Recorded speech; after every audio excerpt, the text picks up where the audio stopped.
Hello everyone, I hope you all are doing well and I wish you all the best. आपकी stock market की journey अच्छी जाए, आप अच्छे पैसे कमा पाओ गाइज।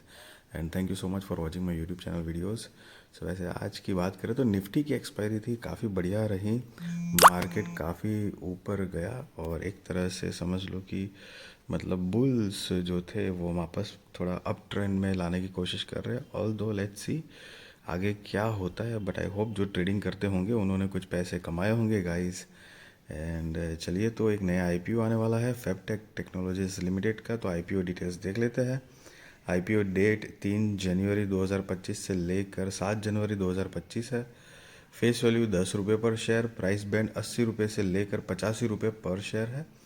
लॉट साइज 1600 शेयर्स का है। टोटल इश्यू साइज 32,64,000 शेयर्स, करीब 27 करोड़ 74 लाख रुपए कंपनी कलेक्ट करने वाली है। एंड गाइस, सारे के सारे फ्रेश इश्यूज है।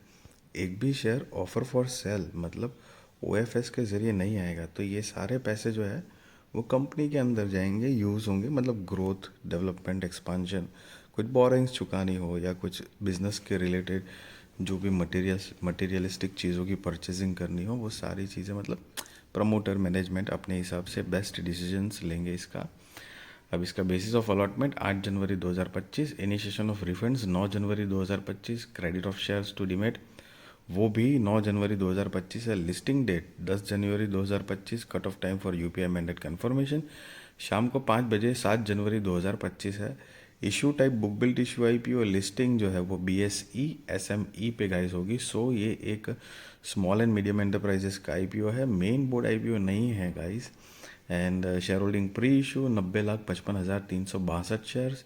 Share holding post issue 1,23,19,362 shares है।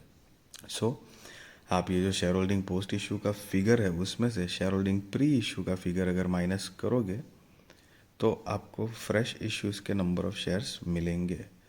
मार्केट मेकर पोर्शन 1,64,800 शेयर्स है। रिखाउ सिक्योरिटीज़ के बिहाफ पे अलग से रखे गए हैं गाइस। एंड अगर रिजर्वेशन की बात करें तो QIB shares offered not more than 50% of the net issue, retail shares offered not less than 35% of the net issue, NI HNI shares offered not less than 15% of the net issue है। And retail category में minimum हो या maximum एक ही lot के लिए apply करना है। 1600 shares आएंगे, 1,36,000 रुपये गाइस आपको देने होंगे। एचएनआई में मिनिमम 2 लॉट के लिए अप्लाई करना है। 3200 शेयर्स आएंगे, 2,72,000 रुपये गाइस आपको देने होंगे। गाइस मैं बताना चाहूँगा यहाँ पर आपको कि ऐसे में ये स्टॉक है, तो मतलब इसमें लिस्टिंग के बाद ये लॉट साइज़ जो है वो चेंज होने के चांसेस होते हैं सेकेंडरी की। I mean single single shares आप खरीद या बेच नहीं पाओगे जो मेन बोर्ड में होता है। एंड 1.5 लाख तक की अमाउंट लगती है मैक्सिमम एक लॉट अप्लाई करने के लिए। जैसे कि मेन बोर्ड में 15,000 रुपये होता है, तो यहाँ पर मैक्सिमम 1.5 लाख। हालांकि ये आईपीओ के लिए 1,36,000 है, तो वो वेरी करता रहता है, कभी 1,25, एक 42, 1,05,000, लेकिन 1 लाख से ऊपर होता है। और 1.5 लाख तक में एक सिंगल लॉट एप्लीकेशन अमाउंट जो है वो भरनी पड़ती है। सो बड़ी अमाउंट है। एंड साथ में आपने सुना होगा कि रिस्की होते हैं एसएमई स्टॉक, तो इस चीज़ का ध्यान रहे। प्रमोटर्स आरिफ एहसान खान, हेमंत मोहन अनावकर एंड मनीषा हेमंत अनावकर जो कि कंपनी के प्रमोटर्स हैं। उनकी शेयर होल्डिंग प्री इशू 93.07% है। शेयर होल्डिंग पोस्ट इशू नहीं दी गई है। अब अगर कंपनी के बिजनेस की ब्रीफ आइडिया ले तो 2015 से इनकॉर्पोरेटेड है। Fabtech technologies clean rooms limited manufactures pre engineered and pre-fabricated modular panels and doors for building clean rooms in the pharmaceutical, healthcare, and biotech sectors. The company is an end-to-end supplier of clean room products and technology for plants. Its product range includes clean room panels, view panels, doors, ceiling panels, coving, HVAC systems, and electrification works tailored to plant design and requirements. The company has extensive experience in designing, manufacturing, and installation clean rooms for various industries with necessary after sales service support. The company's manufacturing facility is located in Umbergaon, Valsad, Gujarat. So Gujarat based guys company है। And उनकी जो capacity है 70,000 square feet, equipped with high performing machinery for clean room partition production through its subsidiary Alter partition systems LLP. The company manufactures modular panels of economical grade. Altair's facility located in Murbad, Thane, spans of 25,000 square feet and is leased. नवंबर 30 2024 के हिसाब से company के पास 117 लोगों की permanent employees की team है जो कि अलग अलग डिपार्टमेंट में काम करती है गाइस, एंड साथ में कुछ कॉम्पिटिटिव स्ट्रेंथ दी गई है गाइस. अब अगर कंपनी का फाइनेंशियल्स देखें तो यहाँ पर 31 मार्च 2022, 23, 24 एंड 30 सितंबर 2024 के फाइनेंशियल्स दिए गए हैं गाइस. ये सारे फिगर लैक्स में है, मैं आपको करोड़ में कन्वर्ट करके बताऊंगा. और ये जो रिसेंट वाला है सितंबर 2024 वो हम नहीं काउंट करेंगे क्योंकि वो फुल ईयर का नहीं है. तो फुल ईयर के हिसाब से गाइस जो है मार्च 2022, 23, 24 के फाइनेंशियल्स एक बार कंपेयर करके देख लेते हैं कि क्या प्रोग्रेस किया है कंपनी ने. तो कि असेट देखो ग्रोइंग मोड में है. रेवेन्यू जो है वो कम हुई है, 113 करोड़ के आसपास थी जो कि कम होकर 97 करोड़ के आसपास हुई है.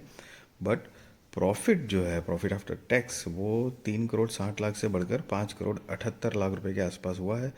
नेटवर्थ 37 करोड़ से बढ़कर 51 करोड़ के आसपास. रिजर्व्स एंड सरप्लस 34 करोड़ से बढ़कर 48 करोड़ के आसपास. टोटल बोरोइंग्स जो है वो 8 करोड़ 50 लाख से कम होकर 5 करोड़ 74 लाख रुपए के आसपास हुई है. एंड नीचे आप देख सकते हो अमाउंट इन लैक्स लिखा हुआ है. सो गाइस बेसिकली कंपनी के फाइनेंशियल्स की बात करें तो यहाँ पर मतलब कंपनी ने काफ़ी अच्छा प्रोग्रेस किया हुआ है. सो बेसिकली क्योंकि मतलब प्रोग्रेस इन द सेंस कि बोरोइंग्स कम हो रही है, रेवेन्यू भले साथ में कम हो रही है, बट प्रॉफिट जो है वो एक तरह से ग्रोइंग मोड में है.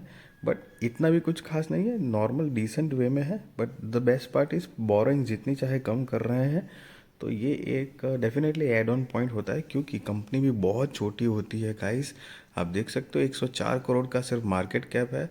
सो इंटेंशंस आर गुड कि चलो जितना कर्जा कम हो उतना अच्छा है और साथ में प्रॉफिटेबिलिटी बढ़ रही है तो ग्रो करने के चांसेस ज़्यादा बेटर रहते हैं. ROE 11.96%, ROC 15.83%, debt to equity 0.11, RONW 11.95%, PAT margin 5.90, price to book value 1.38, EPS pre-IPO 6.39, post-IPO 8.77, PEX pre-IPO 13.31, post-IPO 9.69 है. एंड ये जो नोट है वो उन्होंने EPS pre IPO and post IPO कैसे कैलकुलेट किया है उसके बारे में गाइस बताया गया है. अब अगर कंपनी को ऑब्जेक्ट ऑफ इशू देखे मतलब IPO लाने की वजह, तो यहाँ पर बेसिकली 3 मेजर रीजंस दिए हैं. For meeting long term working capital requirements, propose acquisition of equity shares of Kelvin Air Conditioning and Ventilation System Private Limited, general corporate purposes. So guys, just be responsible trader, be responsible investor, value your money guys. I really wish you all the best. आपकी stock market की journey अच्छी जाए, आप अच्छे पैसे कमा पाओ guys. And thank you so much for watching my YouTube channel videos. Basically किसी भी तरह का गाइस मैं बाय और सेल रिकमेंडेशन आपको नहीं दे रहा हूँ, ना ही मैं आपको ये बता रहा हूँ कि आप IPO में अप्लाई करो या ना करो. That is depend on your risk research, financial advisor को पूछ कर करना. बट यस, अगर पॉइंट ऑफ व्यू मेरा ओपिनियन बताऊँ तो ठीक ठाक डिसेंट प्रोफाइल है कंपनी की. एक अच्छी बात यह है कि मतलब कर्जा जो है वो कर्जा कंपनी जितना चाहे उतना कम करने की कोशिश कर रही है. So that is one good point. बाकी देखते हैं आगे क्या कंपनी प्रोग्रेस करती है. बट याद रहे SME कंपनी स्टॉक रिस्की होते हैं, तो be careful about that. Yes, video अच्छी लगी तो ज़रूर लाइक शेयर सब्सक्राइब करिए. आपके सारे कॉन्टैक्ट के साथ भी मेरी वीडियो चैनल शेयर करिए ताकि उनकी भी स्टॉक मार्केट की जर्नी और भी ज़्यादा कॉन्फिडेंट, सक्सेसफुल और अवेयर हो पाएगा. Thank you so much for watching this video.